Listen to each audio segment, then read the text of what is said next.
welcome to another exciting episode of KOS. And today I'm going to bring you one of my best villains for Spider-Man. I think he came along at a time where we actually needed him, to be honest with you. I give you today the Hobgoblin. The 1/10 scale budget line Hobgoblin. Now, a lot of people don't like to collect 1/10 scale. You know, like the so-called hardcore statue guys. And I feel that the budget line that Iron Studios has provided is economy friendly, and it allows you to show your fandom. You can add a whole lot more statues to your collection. Let's say a statue was $1,000, right? You would have got one Hobgoblin for $1,000. You say a 1/3 scale or premium format scale, right? Anywhere from $600 to $1,000. But in that same breath, if you collect 1/10 scale, you can add anywhere from 8 to 10 different characters. So I feel that the budget line actually helps. It also saves space. So I believe Iron Studios has found the happy medium that allows every form of collector to participate. And participation is the key. You don't want to eliminate any potential consumers from your product. I think they found the niche, and I think they're actually on pace to deliver a fantastic line. So this Hobgoblin has been on Sideshow's ledger for a minute. They didn't deliver it for whatever reason. I pre-ordered this Hobgoblin before I even pre-ordered its companion piece, the Ghost Rider, the Danny Ketch Ghost Rider. So as you can see, they're right there. I'll show you a couple of pictures of them together.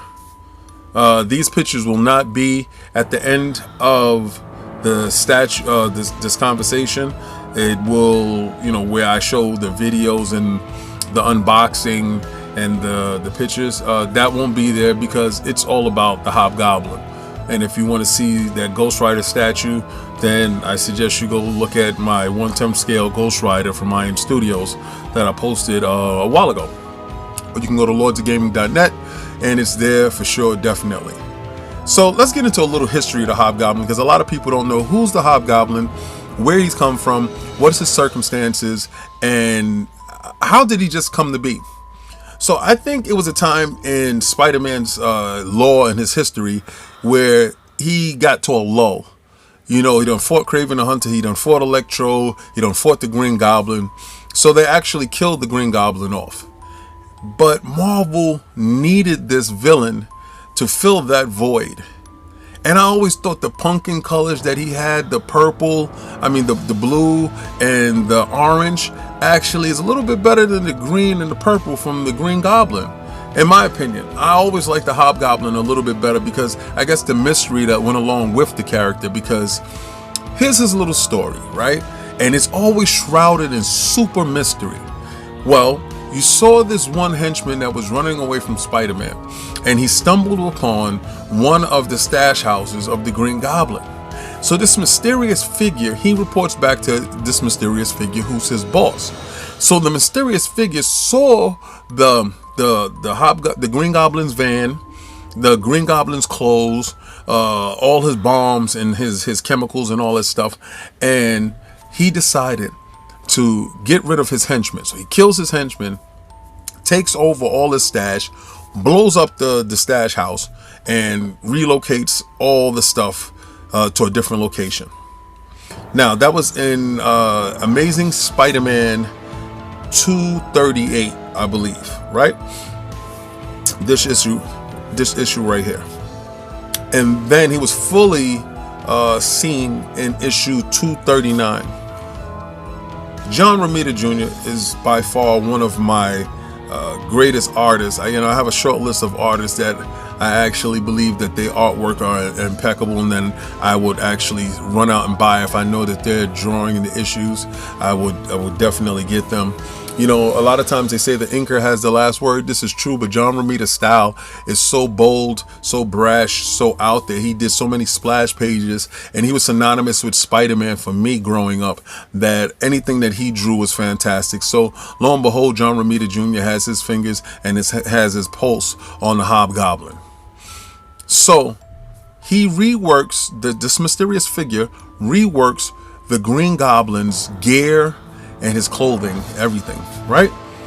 And now he debuts as the Hobgoblin. He attacks Spider-Man. He gets soundly defeated, and because the Green Goblin always had that Goblin serum that made him strong, but that same Goblin serum made him insane. So now the Hobgoblin goes back, reworks the serum. So it eliminates the part that makes him insane, but it just makes him strong. Fight Spider-Man again, and they have epic battles. This goes on for a decade almost, that we don't know who the Hobgoblin is. You know, he comes back and forth, and every time we think we know who he is, because for a long time I thought it was Ned Leeds, a reporter for the Daily Bugle. I thought it was Ned Leeds, and because it was all set up that way. But no, it wasn't. It was Kingsley, Roderick Kingsley, fashion designer, some throwaway character that you would have never guessed. You could have never guessed that in a million years. I don't care what anybody say. I think it was actually a cop out, to be honest with you. But nonetheless, Roderick Kingsley is the original Hobgoblin. Now, I'm not going to go into Demo Goblin and all that other stuff that Marvel did with the character later on. Whenever they come out with a statue, if I actually purchase the statue, I will do an unboxing, I will do an unveiling, and I will talk about it. But here today, we're here to talk about the 1/10 scale budget line Hobgoblin. I'm so enthusiastic to have this statue because I want to start a Spider-Man line. And I only have one other Spider-Man statue, and to be honest with you, it's not truly a statue. I probably went to 2099 Spider-Man, to be honest with you. That was my favorite Spider-Man, actually the costume. I thought it transcended, and it actually stuck for a while. So then you have classic Spider-Man, so it's different ones that you can choose from that you want to get into, the symbiote Spider-Man and stuff like that, but who you're going to pair them with. But Hobgoblin is probably my tops when it comes to a villain for Spider-Man. It was just an offbeat take off of the Green Goblin, a little bit different. He had purpose. He was a little bit more sinister. He had his faculties in place, so it made it, you know, a nice thing.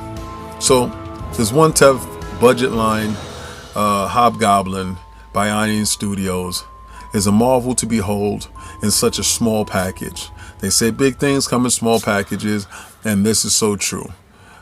This statue is definitely well worth the $125 that it was to get the statue. I think it was shipping was like $12. Something very nice, something affordable, and it allows you to have this statue with the smoke coming out of the bottom, and he's on his Hobgoblin cycle, and he has his pumpkin in his hand with his outstretched finger like he's zapping Spider-Man, and he has that same maniacal face. They definitely did it 100%. You can see the level of detail, the chainmail on his pants and his arms, his sleeves, and he has his pouch. This is a well thought out piece. You can see the glider. The glider is meticulously done.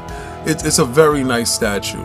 And it's something that if you're a Hobgoblin fan or if you're a Spider-Man fan and you don't happen to have the Hobgoblin, something that you can look at and look into and maybe possibly purchase.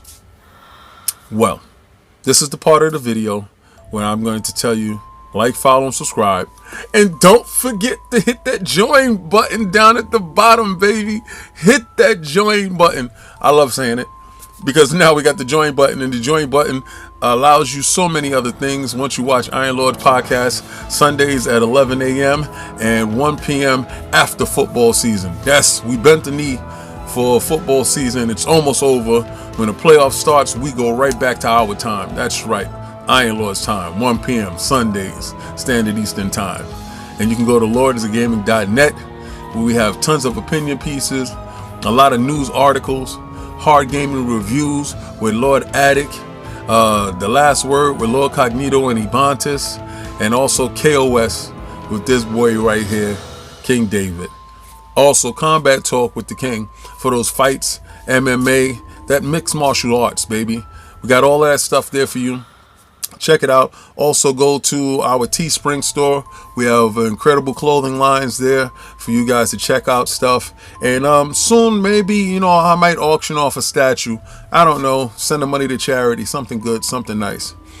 But this is the part where I gotta go. See you next week. Stick around, watch the video. We have tons of video with pictures of this statue in all its glory.